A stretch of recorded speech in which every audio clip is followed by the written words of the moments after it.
안녕하세요. 남편과 이혼을 결심하고 현재 혼자 나와 살고 있는 30대 여성입니다. 의지할 친정이 없어서 어디다 말도 못하고 소갈이만 하다가 너무 갑갑해서 여길 다 찾아왔네요. 남편하고 처음 만나게 된 건 지인의 결혼식에서였어요. 친한 지인은 아니었지만 그렇다고 안 갈 수는 없는 결혼식이라 참석하게 되었는데 남편 말로는 거기서 저를 보고 한눈에 반했답니다. 참고로 남편은 신랑 쪽 하객이었어요. 그래서 신혼여행에 다녀온 지인 부부가 저에게 남편을 소개해 주었고, 이것도 원래는 갑자기 자기네 결혼식에 와줘서 고맙다며 감사 표시를 하겠다고 하도 나오라고 해대서 나가게 된 자리였거든요. 그런데 알고 보니 그냥 소개팅을 해주겠다 하면 제 성격에 안 나올 것 같으니까 그런 자리를 만들었던 거라고 하더라고요. 그리고 그렇게 만나게 된 남편은 처음부터 저에게 무척이나 적극적으로 다가왔고, 저도 그런 남편의 태도가 싫지는 않았어요. 그래서 못 이기는 척 저도 그런 남편에게 조금은 끌려다녔던 게 사실이고요. 하지만 그때만 하더라도 제가 남편과 결혼까지 하게 될 줄은 몰랐습니다. 솔직히 제가 남편보다 이것저것 부족한 부분이 많았거든요. 외모나 성품이야 워낙에 주관적인 것들이니 따질게 못 되지만 학벌이라던가 가정 형편이라던가 그런 건 제가 남편한테 비교할 수준이 못 되었죠. 저는 친정 부모님이 사이가 좋지 않으셨고 그래서 두 분이 일찍이 이혼을 하셨기에 이후로 친정어머니와 단둘이 살았어요. 그런데 제가 고2가 되던 해 친정어머니가 좋은 분이 생겼다며 알려오셨고 그때 저는 친정어머니를 축하드리는 마음도 있었지만 앞으로 어떻게 살아야 할지 앞날이 깜깜한 기분이었습니다. 친정어머니와 재혼하기로 하셨다는 분이 대학 등록금도 내주겠다 하셨지만 왠지 제가 그 돈을 받아 대학을 가면 제가 친정어머니의 약점이 될 수도 있겠다는 생각에 그런 신세는 지고 싶지 않았고요. 그래서 고등학교를 졸업하자마자 전 독립을 했고 이 과정에서 독립하는데 보태라고 친정어머니한테 1,000만 원 받은 게 전부입니다. 그리고 지금도 친정어머니가 원망스럽다던가 그런 건 없어요. 친정부모님이 이혼하신 이후로 아버지란 사람은 죽었는지 살았는지 소식 한번 제대로 전한 적이 없었고 단돈 1,000원이라도 저희 모녀에게 보낸 적이 없어서 친정어머니가 고생을 정말 많이 하셨거든요. 그러니 늦게나마 찾으신 행복을 오래오래 지켜나가셨으면 하는 마음뿐이에요. 아무튼 그렇게 집에서 나와 그때부턴 닥치는 대로 아르바이트를 했어요. 지금 생각하면 정말 어린 나이였는데 오로지 돈을 모으겠다는 생각으로 또래 학생들이 하지 않는 건물 청소까지 해가며 정말이지 하루에 아르바이트 3, 4개는 기본이었어요. 빚도 한 줌 들어오지 않는 지하방에 살면서 말이죠. 그리고 그렇게 한 5년쯤 사니까 그래도 돈이 제법 모였거든요. 그래서 그 돈에 대출을 받아서 아파트를 샀어요. 왜 아파트를 샀냐고 하면 친정어머니랑 살 때는 빚이 들어오긴 했지만 늘 반지하였거든요. 그래서 언젠가부턴 해가 왕창 들어오는 집에 살고 싶단 생각을 하게 되었죠. 그리고 돈이 생겼으니 그 꿈을 이룬 거고요. 하지만 남편과 연애를 시작했을 때도 저는 여전히 아르바이트를 전전하고 있었고 그래서 대기업은 아니어도 당당히 정규직 달고 회사 다니는 남편이 제 눈엔 저보단 훨씬 잘난 사람으로 보였던 게 사실이에요. 그래서 남편이 저에게 프로포즈를 해왔을 때도 선뜻 좋다고 말하지 못했었고요. 하지만 이때도 남편이 처음 저에게 다가올 때처럼 적극적으로 밀어붙였고 저는 못 이기는 척 따라가면서 결국 부부의 영까지 맺게 되었습니다. 사실 시부모님께서는 아니나 다를까 저를 그다지 탐탁치 않아 하셨어요. 말씀하시길 남편이 장남이라 금이아오기야 키워놨더니 어디서 수준에도 안 맞는 여자를 데려왔다고요. 하지만 그래도 시까지 올리고 나니까 두 분도 어쩔 수 없다고 생각하셨는지 이후로 더는 적어도 제 면전에다 대고 모욕을 주시진 않대요. 그리고 저는 어리석게도 이것만으로도 시부모님께 감사한 마음을 갖는 지경이었고요. 한편 제가 결혼한 지 1년 만에 아버님께서 지인분에게 크게 사기를 당하셨어요. 1억을 투자하면 이자로 2천을, 2억을 투자하면 이자로 5천을 준다는 누가 들어도 말도 안 되는 허무맹랑한 사업이었는데 그걸 아버님께서 철석같이 믿으시곤 어머님과 사시던 아파트까지 담보로 잡아 무려 4억을 갖다 바치셨던 거죠. 그리고 저나 남편이 이 일을 알게 된 건 두 분 사시는 아파트가 경매로 넘어간다는 통지서가 날라오면서였습니다. 시부모님께선 집이 경매로 넘어간다는 건 상상도 못하고 계셨기에 그 서류가 뭘 의미하는지 모르겠다며 남편에게 보여주셨고 그렇게 온 집안이 난리가 났어요. 완전히 뒤집어졌죠. 그리고 결국 정말 두 분의 집이 경매로 넘어가면서 두 분이 오갈 데가 없어지셨어요. 그러자 당시 저희 부부는 제가 결혼 전 마련했던 아파트에서 살고 있었는데 남편이 시부모님을 모셔오면 안 되겠냐고 하더라고요. 솔직히 내키지 않았고 난처했고 거절하고 싶은 마음뿐이었습니다. 하지만 그랬다간 지금처럼 남편과 잘 살 수 있을까 하는 걱정과 우려가 들어서 결국 자의반타의반으로 그러자 할 수밖에 없었네요. 지독하게 외롭게 악바리처럼 살았던 20대의 생활을 죽어도 반복하고 싶지 않기도 했고요. 시부모님이 저희 집에 들어오시던 날이 지금도 생생하게 기억이 나요. 제가 대궐 같은 집에 두 분을 모시게 된 것은 아니었지만 두 분도 아파트가 제 아파트라는 건 잘 알고 계셨던 만큼 저에게 고마워하실 줄 알았습니다. 솔직히 네, 고맙다 다니덕이다 그런 말 한 번쯤은 들어보고 싶었어요. 수준에도 안 맞는 며느리, 내 아들이 좋다니까 어쩔 수 없이 받아들였지. 우리나 되니까 이 정도 혼수해도 괜찮다 하는 거지. 이런 반응 말고 우리 며느리가 최고다 우리 며느리 아니었으면 어쩔 뻔했냐. 정말이지 딱 한 번만 들어보고 싶었거든요. 그런데 그렇지가 않았습니다. 남편 돈은 1원 한 푼 안 들어간 정말 제 피땀으로 이루어진 아파트였는데 그걸 시부모님께선 아들 잘 둔 덕이라고 말씀하시더라고요. 그래도 어쨌든 실컷조건 합가는 시작되었고 이후로 저는 제 사업으로 눈코 뜰 새 없이 바쁜 하루하루를 보내고 있었습니다.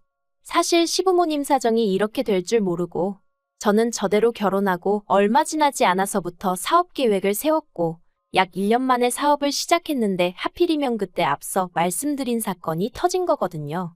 타이밍이 참으로 기가 막혔죠. 만약 그때 제가 조금이라도 늦게 사업을 시작했었더라면 솔직히 제가 그나마 사업 자금으로 모아뒀던 돈 전부 아버님 어머님 대출 갚아드리는데 뺏겼을지도 모르겠다 싶거든요. 아무튼 어머님께선 시부모를 모시고 사는 며느리가 집에 착실히 붙어있지 못하고 밖으로만 돈다며 영 못마땅한 기색을 감추지 못하셨지만 당시 시부모님은 생활비를 한 푼도 주지 않고 계셨으니 남편이 자기 외벌이로는 내 식구 먹고 살기 빠듯해서 안 된다. 그나마 이 사람이 벌어오니까 지금 이 생활이 가능한 거다 하고 제 편을 들어주어 계속해서 사업을 이어갈 수 있었죠.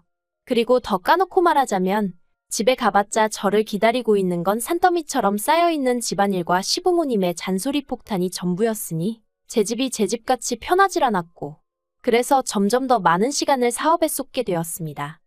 그런데 그렇게 시부모님과 합가를 한 지 1년 좀 지났을까. 정말 기가 막히고 코가 막히는 소리를 어머님이 하시더라고요. 남편에게는 아래로 2살 어린 시동생이 있는데 착실하고 진득하니 직장 생활을 하던 남편과 달리 소위 한탕주의라고 하나요? 맨날 한다는 말이 사람이 몸으로 돈을 벌면 안 되고 머리를 써야 한다면서 그렇게 사업을 한답시고 이것저것 찍접대기 바빴는데 지금 이렇게 글을 적다 문득 든 생각이 어쩌면 아버님을 닮아서 그런가 싶기도 하네요. 남편 말로는 아버님도 늘 소위 대박을 쫓으며 인생 역전을 꿈꾸셨다 들었거든요.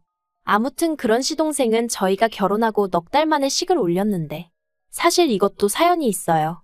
원래 한 집에서 1년에 자식 둘을 결혼시키는 일은 흔치 않다 들었습니다. 그런데 시동생의 경우 저희가 식을 올린 직후였을 거예요. 그 당시 사귀던 여자친구, 그러니까 지금은 제 동서죠. 동서가 임신을 했다고 하더라고요. 그리고 동서네 집안에선 어차피 결혼을 전제로 사귀던 거 아니냐? 배불러 오기 전에 식을 올려줘야 할 거 아니냐며 나왔고 그런데 나중에 듣기론 시동생은 결혼까지 생각하고 만났던 사이는 아니었답니다. 아무튼 그래서 번갯불에 콩거 먹듯이 식을 올렸어요. 제가 앞에서 말을 안 했는데 제가 남편과 결혼하던 당시 남편은 자기가 모은 돈 5천만 원만 가지고 저랑 결혼했어요. 시댁에서 해준 건 하나도 없었습니다. 며느리 조건이 마음에 안 드는데 드리려니 속상해서 못 해주겠다 뭐 그게 이유였죠. 그리고 시동생이 결혼할 때도 이건 마찬가지였습니다. 시부모님이 말씀하시길 막말로 배불러 오는 여자가 급하지 우리 쪽이 급할 게 뭐가 있냐. 여자가 평소에 행실을 어떻게 하고 다니면 결혼도 하기 전에 애부터 갖냐며. 아니 애는 동서 혼자 만들었나요? 아무튼 어머님은 시동생의 결혼에 있어서 당신이 철저히 갑이라고 생각하고 계셨고 그래서 또 당신 성에 차지 않는 며느리를 드리는 것만으로도 스트레스라며 그쪽에도 땡전 한 푼 도와주지 않으셨어요. 그런데 웃긴 건 그래도 체면치레는 해야겠다 싶으셨는지 저희더러한 1,000만 원만 해주라고 그러시는 거예요. 그리고 바보 같은 남편이 1,000만 원은 무리지만 어느 정도는 해주겠다며 500 해주대요. 이때도 저 솔직히 마음에 안 들었지만 별말 안 했어요.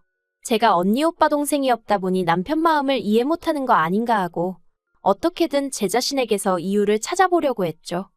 그런데 저는 정말 이 정도면 할 만큼 했다고 생각하거든요. 저는 시댁으로부터 뭐 하나 받은 거 없었지만 시동생 장가 간다고 돈 줘. 어머님 아버님 집 경매 넘어갔다고 모시고 살아. 그 모시고 사는 집도 내가 마련한 아파트지.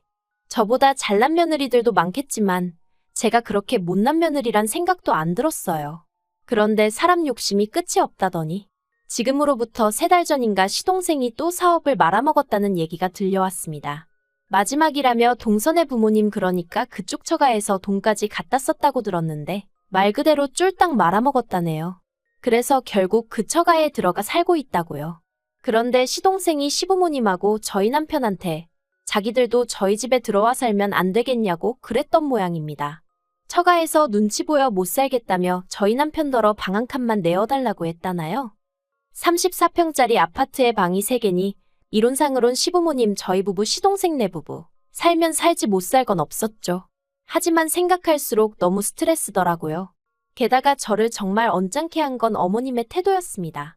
이렇게 돼서 걔네가 들어와서 살게 됐으니 그런 줄 알아라 하시는데 집주인은 저인데 왜 저한테 통보식으로 말씀하시는 건지 어이가 없더라고요. 그래서 저도 오기가 나서 싫다고 안 된다고 했어요. 어머님 아버님과 같이 사는 것도 솔직히 편하지 않다 그런데 어떻게 시동생네까지 같이 살라고 하시는 거냐? 그랬더니 어머님께선 내가 너 집안일을 시키냐? 네가 그렇다고 집에 붙어있기를 하냐?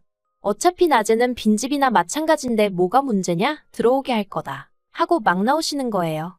아니 제가 제 집에 오래 안 있는다고 해서 아무나 들어오게 해서 살라고 해야 하나요? 그리고 어머님 말씀대로 몇 시간 집에 붙어있지도 못하는데 그때만이라도 제발 좀 편하게 쉬고 싶은데 헤드는 집에서 살고 싶어서 정말 있는 돈 없는 돈에 대출까지 받아 마련한 아파트였어요. 제 명의로 되어 있단 이유로 대출도 오롯이 혼자 갚고 있었고요. 그런데 정작 저는 어머님 아버님이 들어와서 살기 시작하신 이후로 집으로 들어오는 햇살 한번 마음껏 만끽해보지 못했는데 이젠 시동생까지 같이 살라니 어림도 없었죠. 게다가 생각해보니까 시동생네는 애도 있잖아요. 도저히 안 되겠단 생각뿐이었습니다. 그런데 어머님께선 당신이 시조카라도 봐줘야 걔들도 일을 할 거 아니냐며 상황이 상황인 만큼 무조건 들어오게 할 거라고. 나중엔 못 참겠으면 저더러 집에서 나가라는 말씀까지 하시더군요. 절이 싫으면 중이 떠나야지 어쩌겠냐고요. 그래서 제가 어머님께 여긴 절이 아니고 아파트고 제 명의로 되어 있으니 제 아파트가 싫으시면 얹혀 사는 사람이 나가야 하지 않겠냐고 받아쳤네요.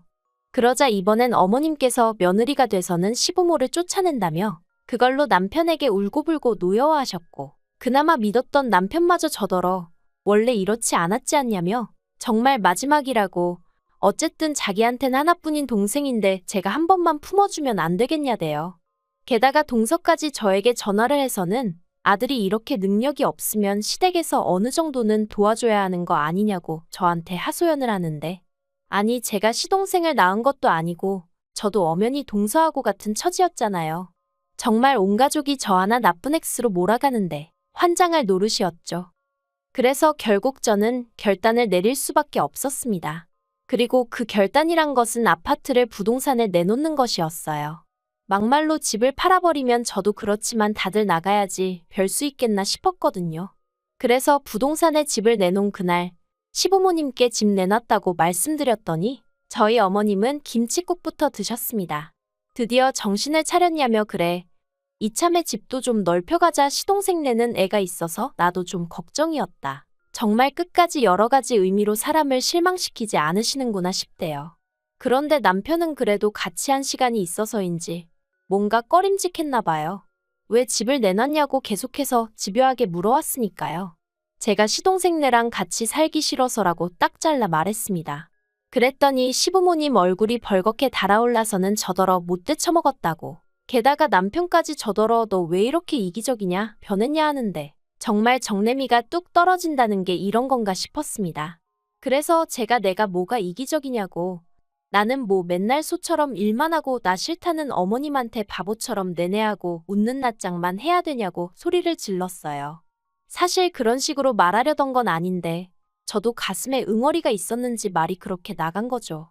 그리고는 이제 진짜 모르겠다 싶은 생각에 왜들 이렇게 염치가 없냐고 화를 냈습니다. 며느리 집인 거 뻔히 알면서도 고맙다 소리 한 번을 안 하시더니 이젠 뭐 시동생네까지 데리고 살라는 게 말이나 되냐고.